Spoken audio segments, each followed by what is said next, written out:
So for my final project, I wanted to build a Wreck-It Ralph theme project using 3 out of the 4 concepts we'd have been learning. Um, so starting off, you obviously see resin printed. Wreck-It Ralph is in second place because he decided to only have half an arm and no hand.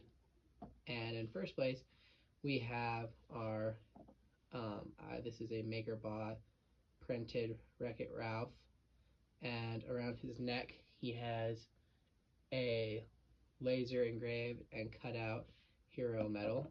He wins for being first place.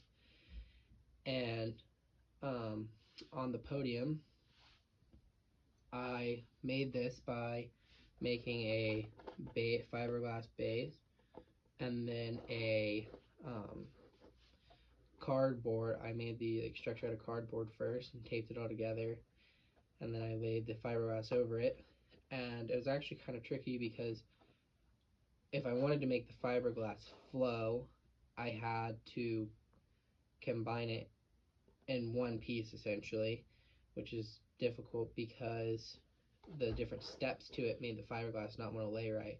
So what I did is I started by laying fiberglass on one side and then flipping it over so that this top piece would work, and then I cut the top piece and then I folded that down, and that created a wall for me with the extra piece that I had. And I did the same thing on this side.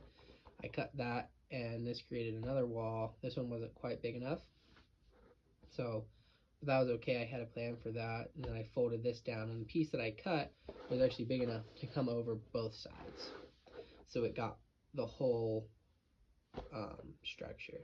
I then took another piece of the 4-inch fiberglass. When I built this, I made it to be 4 inches so I could use the 4-inch strips. And I went from one side over, working my way, doing one side at a time so I could wrap the whole thing and give it structure. And then I went around and cut strips of the fiberglass, put around the corners here. It worked out really well. I then when it had all dried, I sanded it all down so it's smooth. And yeah, then I painted it. And that was my final project. And I would say the only thing that I would do different is I would figure out a way to print the MakerBot one bigger. Every time I tried to go bigger, the print would fail or it wouldn't quite work. And the structure I made for the podium is just a little too big for the first place Wreck-It Ralph.